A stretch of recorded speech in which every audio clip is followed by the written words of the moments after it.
word Jesus came from a Greek word, Iesus. And the Greek word Iesus was a Greek deity. And the word, as a matter of fact, the letter J was never in the original Hebrew language, nor the Greek language. J was never there. Even today, the Hebrew alphabet has no J. The Greek alphabet has no J. The J was the last letter that was introduced into the English language late in the 1500s. And the J letter came because a Catholic monk by the name of Galalitos was experimenting with the I and put the hook on the bottom of the I and made it a J. And that's how the J letter came into the English language. So his name was never Jesus.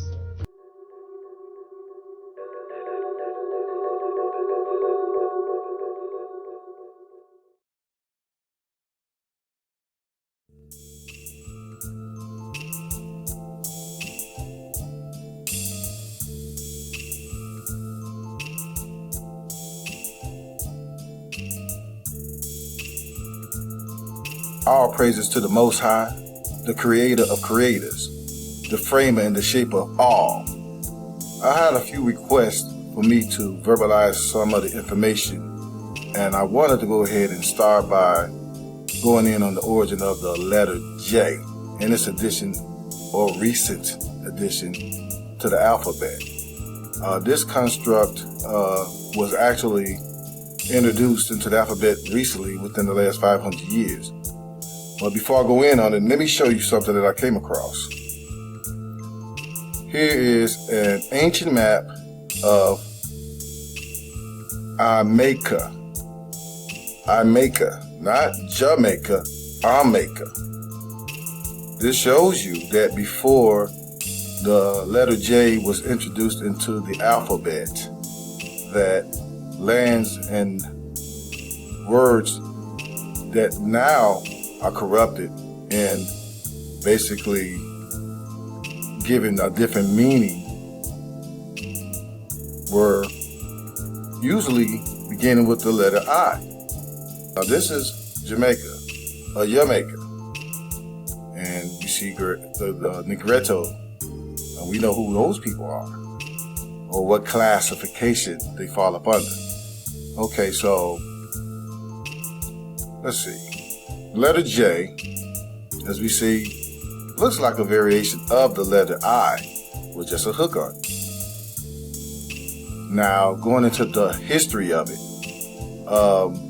says that Gian Giorgio Trissino was the first to explicitly distinguish I and J as representing separate sounds in his Escola del Trissino de la Letteria Nuovamente Aggiornati nella Lingua Italiana in 1524. So, the letter J was first distinguished from I by the Frenchman Pierre Ramus in the 16th century. Okay, so now we see that we have the person who explicitly distinguished it was Gian Giorgio Trissino. And the person that's credited for inventing it was the Frenchman Pierre Ramus, and this was in the 17th century. So you see the difference in the centuries of origin, 1524, and here we have the 17th century when it was really popularized. Okay, let's look at a little bit about Mr. Gian Giorgio Trissino. And as we look at it, we see that he was born in, let's bring this one up. He was born into a wealthy patrician family in Vicenza, a cultural center in his time. And he served Popes Leo X and Clement VII, which is important. And this is why. want to bring up who Pope Leo is. Now, here's some facts about Pope Leo. Well, Pope Leo was Pope from 1513 to 1521, was a lavish patron of the arts, and an international political manipulator. Okay, so that's one of the facts that they put on Leo, Pope Leo X. So, what is he bestly known for? Well, it says that he was best known for his wasteful habits, his lecherous activities, and hedonistic quote, "Since God has given us the papacy, let us enjoy it." So we see what he was about. Okay, so we know that now that Mr. Trissino was serving up under Pope Leo X and Clement VII. And we also know that Pope Leo X, he loved to indulge. And let me just bring this up real quick so I can go into it a little bit if you'll bring it up. Historically, in the Roman Catholic Church, a grant by the Pope of remission of the temporal punishment and purgatory still due for sins after absolution. The unrestricted sale of indulgence by pardoners was a widespread abuse during the later Middle Ages. So we see what was going on. And this is what Pope Leo was also famously known for. And as we look at the Pope Clement VII, you see that he is the cousin of Pope Leo X. Interesting. And when you look into a little bit about him, well, we'll see. Hold on, let me scroll back down right here. You'll see that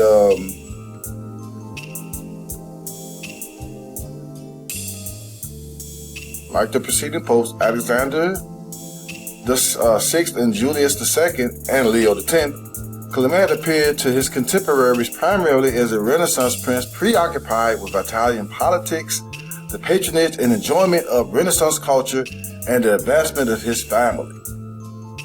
So it also goes on to say, as were the pontiffs mentioned, Clement was financially unsystematic and extravagant. So he was also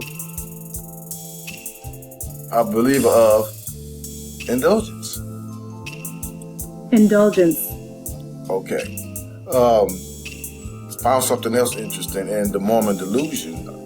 When it goes in, it says that the letter J was first distinguished from I by the Frenchman Pierre Ramus in the 16th century, but did not become common in modern English until the 17th century. So that early 17th century works, such as the first edition of the King James Version of the Bible in 1611, continued to print the name with an I. So that we can see right here that during this time in the 17th century, early 17th century, that J was not a popular letter, or wasn't really universally added into the alphabet as it is today. It was one of those things that was gradually being added and gradually being used. So over time, it became popularized. Let me look at a little bit on who Petrus Ramus is. And as we can see that this was an intellectual reform so passionately advocated by the French Renaissance humanist and philosopher Pierre de la Rema, Petrus Ramus, angelicized to Peter Ramus in 1572, and by his thousands of followers across Central and Northwest Europe, registered a major shift in consciousness, marking the transit from the ancient and medieval world into the modern. Also to note that Ramus is a man of the 16th century, and he is eminently a man concerned with language. So that's how we can see that he had a part in popularizing and basically promoting the addition of the letter J into the alphabet. And again, here it goes over that Gian Giorgio Trissino was first to explicitly distinguish I and J.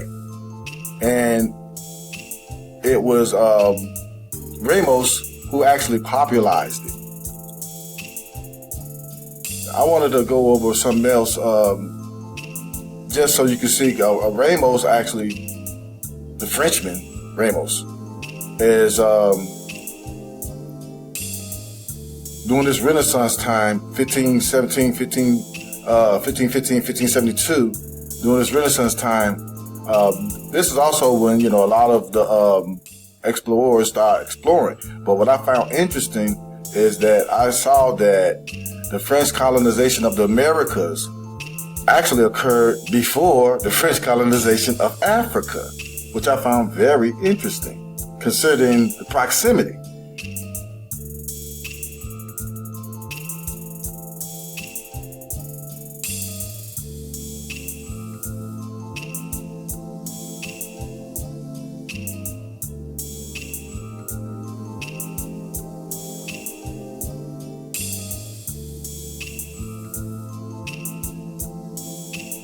So as we can look, it says that West states the French colonized, and as you can see, the territory encompassed by these states here, named Louisiana, Arkansas, Oklahoma, Missouri, Kansas, Nebraska, Iowa, Minnesota, North Dakota, South Dakota, Wyoming, Montana, Colorado, and Idaho, named after the French king Louis XIV. Its capital, New Orleans, at the mouth of the Mississippi River, was founded in 1718. Okay, so this is French colonization in the Americas. Then when you look at the French colonization in Africa, you see that these are the colonies of Africa. And you see how when they started, for the majority of them started in the mid to late 1800s. With the exception of Senegal, which is said that 1611 is when they first touched down there. But look at all the remaining colonies or areas.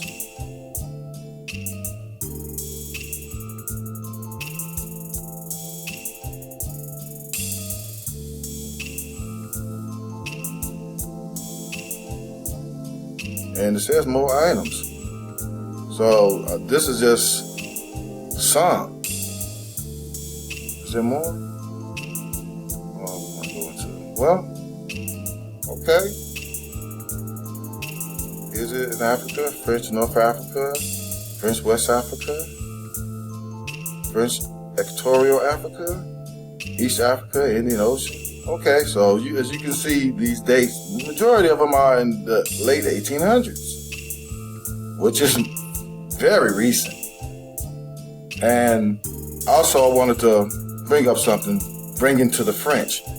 As we know, the French also were here in the Americas, a la the French and Indian War. I want to give a shout out to Sister Venus Johnson, who shared this in a post today. From a French literature, the Journal des Voyages, Adventures de Terre et de Mer. And et de Mer is, for a translation, Adventures de Terre et de Mer, Adventures of the Land and Sea. Okay, so when we're looking at this is a French publication illustrating adventures of the land and sea. And as you can see, these indigenous people, very indigenous looking people, looking like so-called Negroes that I see every day walking up and down the street. And as you can see, they're hunting a bull. And in the background, you can see other warriors. Now, some would say, oh, is this Africa or is this America? Well, I just showed you where they came first and where they settled second. So that kind of gives you some idea of, if you can see people like this over in that continent, Africa, and it was a French colony, and they had French colonies in the Americas first, and with people looking like this, and then a century later, they started a colony over in the continent of Africa, and now you see people looking like this. Common sense. All right. So I just wanted to go ahead and actually share that. Well, before I get, let me scroll this and another close-up of it. Look at these. Look at the phenotype. This is why I want people to start paying attention. Look at the phenotype. Look at the afro, the froze. Okay, look at this. Look. All right. So now here's a painting of the French and Indian War in the Carolinas. The war began in 1754 and ended with the Treaty of Paris in 1763. And here's another still portrait of the event. Here is artwork from the Dutch when they came here. They're showing you what the people look like. So, as we can see, again, this letter J, which has corrupted and altered many names and words, was first explicitly distinguished from the letter I by Gian Giorgio Trissino in a letter in 1524. And the letter J was distinguished from I by Frenchman Pierre Ramus, where it was more so popularized. So we have an origin. Basically, we got this one guy, Gian Trissino, who's an Italian. He originally was the one who explicitly distinguished I and J. Then we have a Frenchman, Pierre Ramus, who more so popularized the letter and promoted the addition into our current alphabet.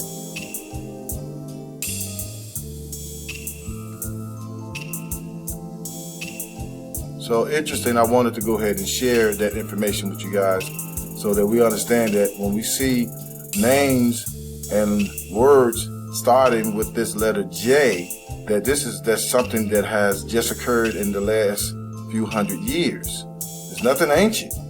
So when we look at ancient scripts, ancient writings, and you see this letter J added, then that corrupts it. It changes it. So I want you guys to be mindful of that and cognizant of that. And I also want us to be mindful and to know that when they arrived here, who they saw. These are the people they saw. Now looking at the phenotype, looking at basically the people that's depicted in this drawing, you can see that you see these people every day walking down the street, driving by you, walking by you, passing by you. Some of them probably can't tell you, probably looking like you. So understand who they saw when they got here.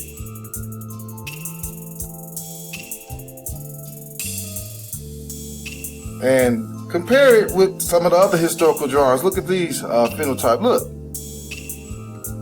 These are the Indians that they were fighting, the French were fighting in the Carolinas. This is how when they got them more subdued.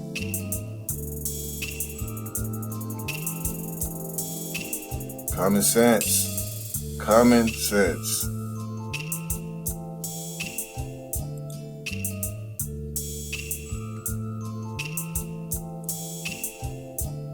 So, understand that letter J and its addition is a recent construct, a recent corruption, a recent alteration of names and words.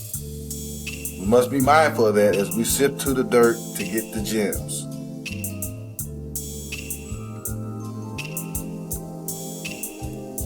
And we also have to keep in mind the people that these introducers of this letter J into the alphabet were working for.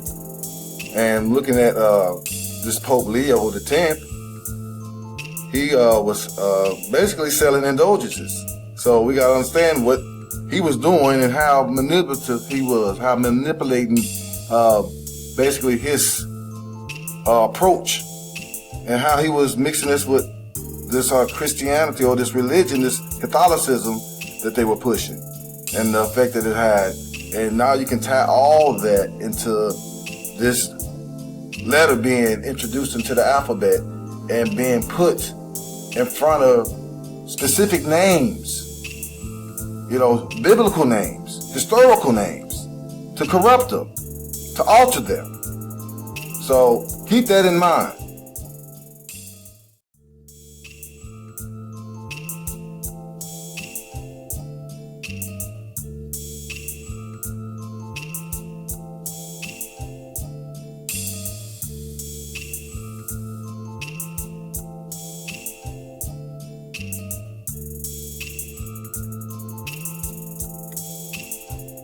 Indulgences. This is what they were doing. This is what Leo the X was doing. He was giving remissions for punishments. He was basically selling dreams, selling hopes. Hey, in purgatory, you know, you can this and that. You won't have to worry about it. I'll give you absolution. This is what this man was doing. So it goes deep when you're looking at the origin of the letter J and who was behind it and the people that were supporting them. It goes deep. Then you can see the lifestyles and what they were doing and how they went about doing their business. Financially unsystematic and extravagant. This is Clement the seventh, Pope Clement the Seventh. So that gives you an idea, some insight on the lifestyles and the behavior of these people and their beliefs. And a lot of y'all believe in the same dogmas that they was pushing then, now. Wake up.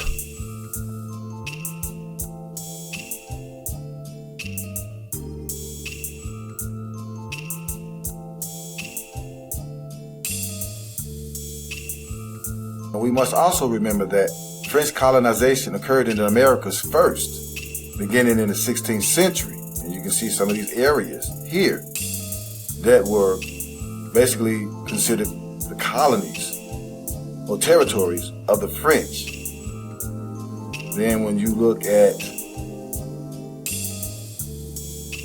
Africa, you can see that a lot of these are later colonized centuries after what had occurred in America. Like I said again, with the exception of Senegal.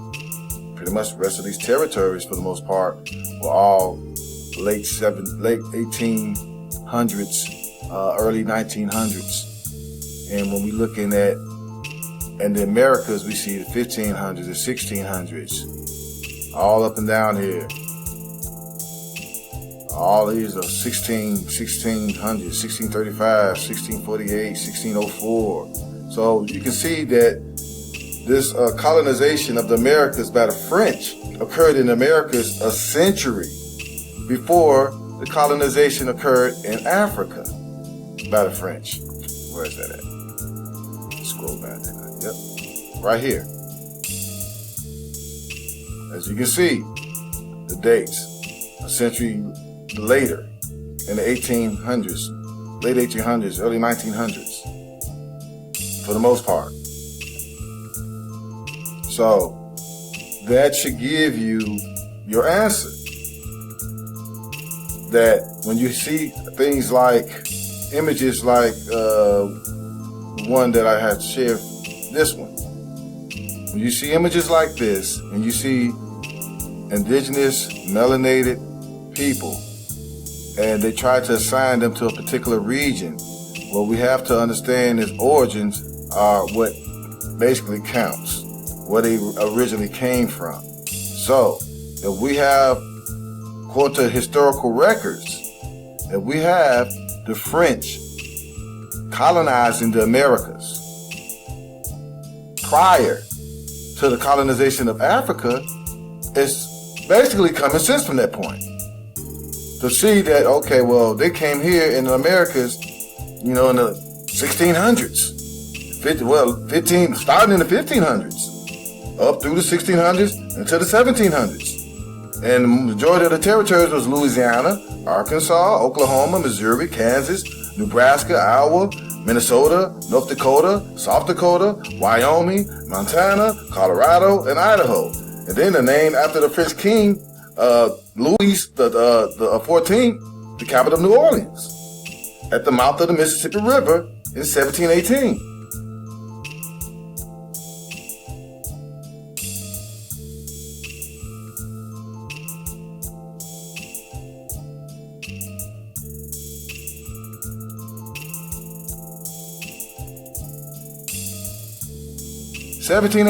Okay, fast forward to Africa. 1912, 1832, French Algiers, 1832. Okay, we got a French colony here in 1560. 1881 in Tunisia. Look, Ivory Coast. Well, they say a lot of the slave trade came from the Ivory Coast is 1843.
Benin, 1883. Look at these places. Sudan, 1883. These are when these places were colonized by the French. So you can see it's clearly, in some cases, well over a century after, or even more. Some of them are closer to 2 centuries after the French started colonizing the Americas. So once we understand that, and then we see images like this, and then they say, oh, these are Africans, we have to go back in history and see where origins began. Because if you follow the paper trails or the breadcrumbs, then you will start to seeing that, okay, well, there's just a lot of things common sense. If they came over here first and they colonized these areas, quite sure they took these people, and then when they went over to this other continent and they started their colonies and then settlements in another continent, another country, they had to take some of those people that they previously subjugated to go ahead and do the work for them. So those More so were the people who started these settlements in these foreign lands. It's just common sense. So then when you're looking at these places today, and you see people over there today that look like people over here today, 1 and 1 is 2 all day long. A lot of things are a little critical thinking and just common sense. The majority of everything is critical thinking and common sense.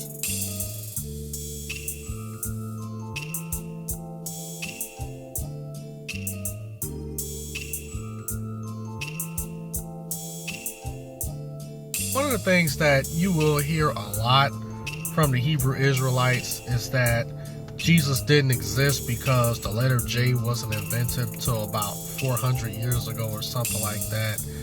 And they'll say, well, therefore, that means that Jesus didn't exist. But then they'll turn around and say that they're from the tribe of Judah.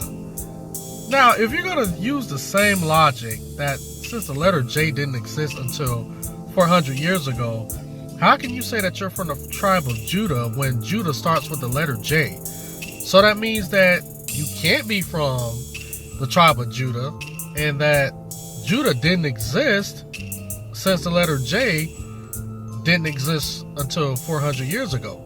You see what I'm saying? So this is some of the logic that a lot of these guys in the Hebrew Israelite community hold to. And it just goes to show you that it's just straight folly. And one of the ways that you can tell false teachings is when they blatantly contradict something that they're trying to teach. You know, for instance, just like this whole J situation, right? Jesus didn't exist because of the letter J, you know, didn't exist in his time. But if you tell them that they didn't come from the tribe of Judah because the letter J didn't exist at that time that they're talking about, 400 years ago and beyond that, then they'll look at you like you're crazy. And you know, it's the cult mentality. You know, let's just teach a bunch of false teachings, and they don't expect any of their followers or their delegates to really look this stuff up and check it out for themselves. They just want a bunch of sheeple. You know, a bunch of people who's just going to follow them based on pure emotion. That's what the Hebrew Israelite movement is. It's just based on pure emotion. You know, people who's trying to find a way to feel special about their skin color. You know. But anyway, guys, I just wanted to make this quick video, point that out real quick. So, and I'm going to go ahead and give you guys a tip. So the next time these guys tell you that Jesus didn't exist because of the letter J, just blatantly ask them, are they from the tribe of Judah? And see what they say. And most likely they're going to say, oh, yeah, I'm from the tribe of Judah. And then your response is going to have to be, okay, well, if the letter J didn't exist, well, then why are we, like, how are you actually from the tribe of Judah when it starts with the letter J?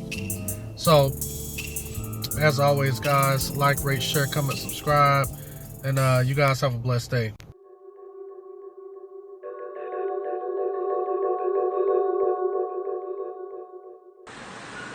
You got the Ashkenazium stuff. Oh, they got some Ashkenazium stuff going on. What they doing? Yeah. Hold that camera on that. We should set up right here and talk. What is this Ashkenazium stuff? Get it real, Jews. We need to get right out there with our flag right there and speak. What do you think about that? Look at it. Look at the Ashkenazi Jews. Now they're out here? What they doing out here? They haven't been out here. They wasn't out here until we came out here. What's up? What's up with all this? Stop. I guess this is where you got protests at now. You can't even get that close to the doggone White House. Ain't that something?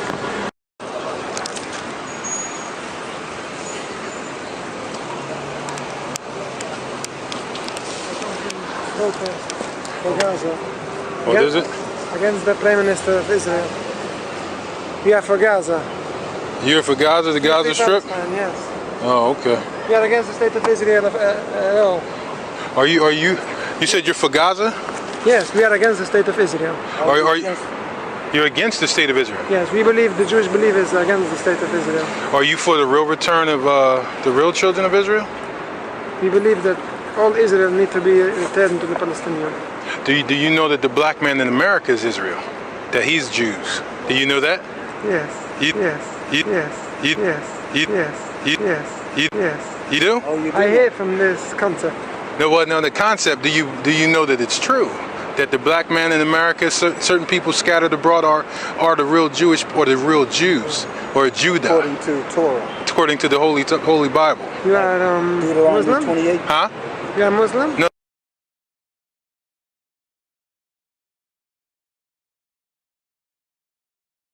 No, not Muslim. You're Hebrew I'm sons and daughters of Abraham, Isaac, and Jacob. Do you believe that? You believe in one God in the Torah. Oh, so you I mean? need to go with my friend. Okay, you gotta go, huh? The wicked flee when no man pursueth. My fellow Hebrew Israelites, modern day Pharaoh Obama. My name is Akish Faraj. I'm a Hebrew Israelite of the tribe of Judah.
In this video, we're gonna play a Utah game, a Judah game, a Judah game.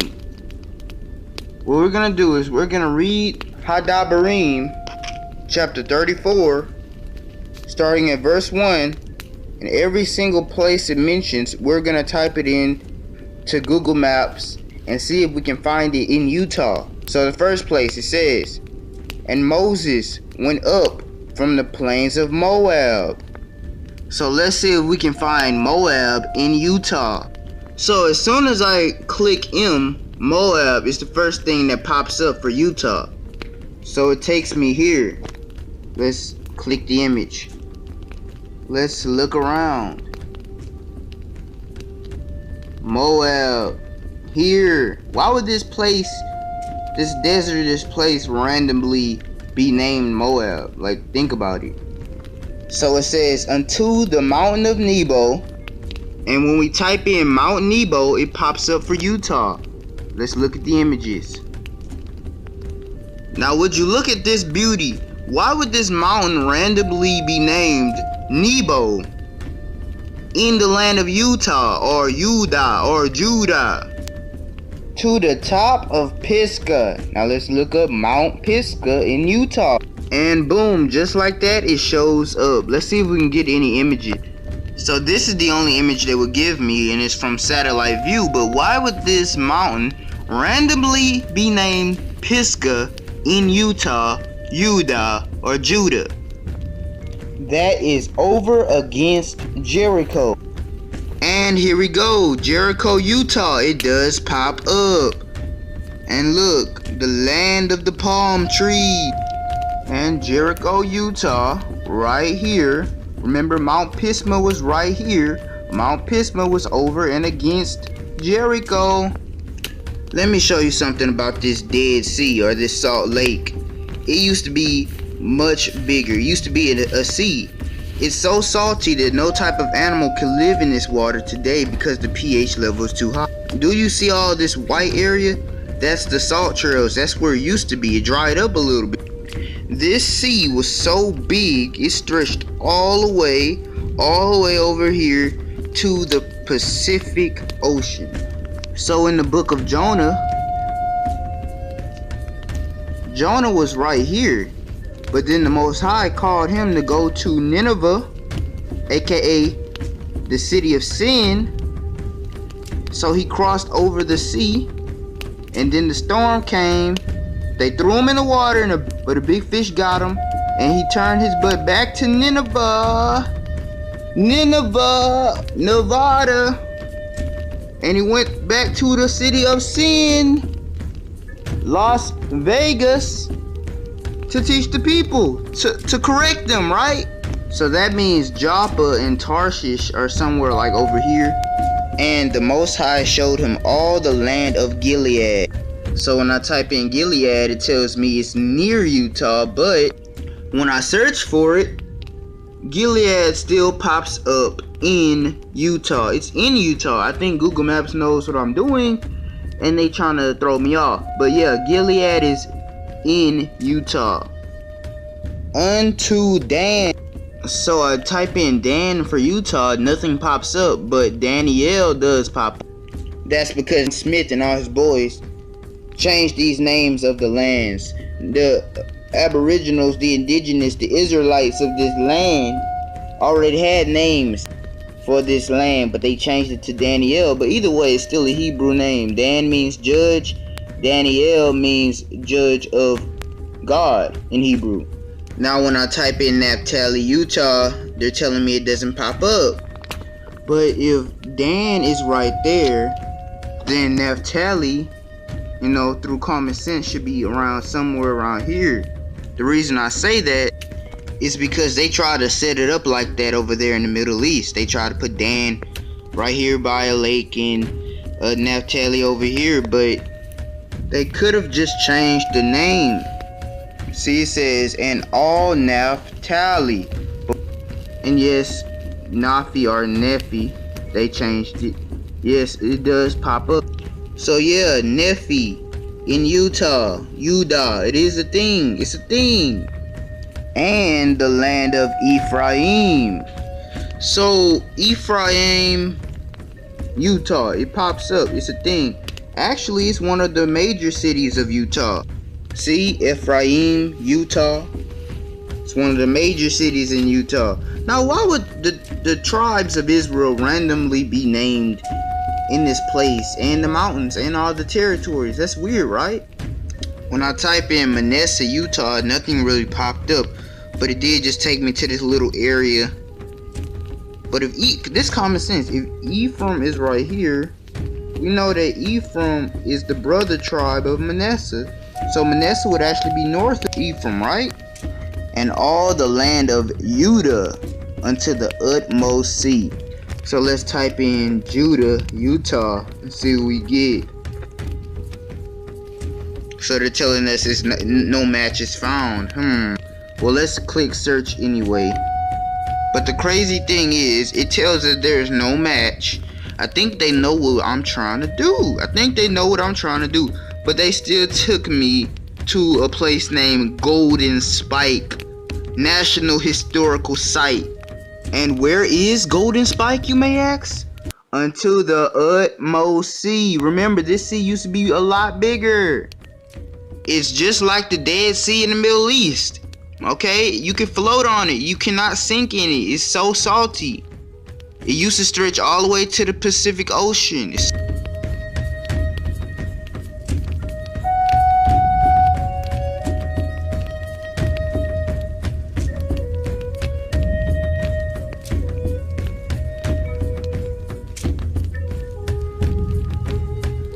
So is there a Beth Peor in Utah? Let's find out. As you can see, it is listed as an option, so I might as well click it. And it told me no results found, but it might still take me to the area if I press search this area. And look where it took me. Arches National Park in Utah.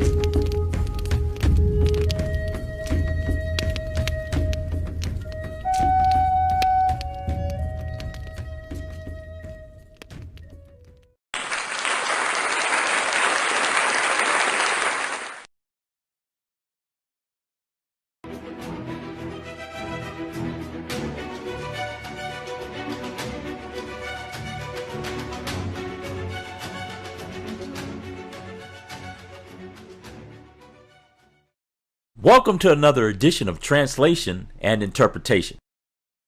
The mistaken English letter J and the name Jesus. Before we get into this topic, I would like for you to watch this short video clip, and then we will explore this topic further. Hey guys, the gig is up. I'm not the real Jesus. As a matter of fact, the fella's name wasn't even Jesus. He had a Hebrew name. There wasn't a letter J until a few hundred years ago. With that being said, I have fooled the whole world into the biggest sham of all time. The name and identity of the real fella has been taken over by me.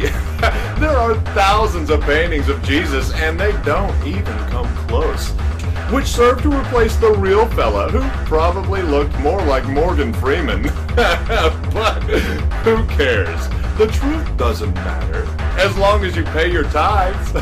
Gotcha. Here are some facts. The Bible, or scriptures, were originally written in Hebrew and not in English. Number 2, English as a language did not exist in its present form during the time of Christ, the Messiah, or even during the time of Moses. Number 3, there is no letter J in the Hebrew or any letter in Hebrew that makes the sound of the English letter J.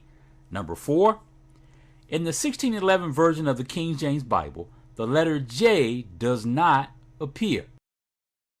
Number 5, the letter J in English was used to replace the Hebrew letter Yod or Yud, which corresponds to the letter Y in English and not the letter J.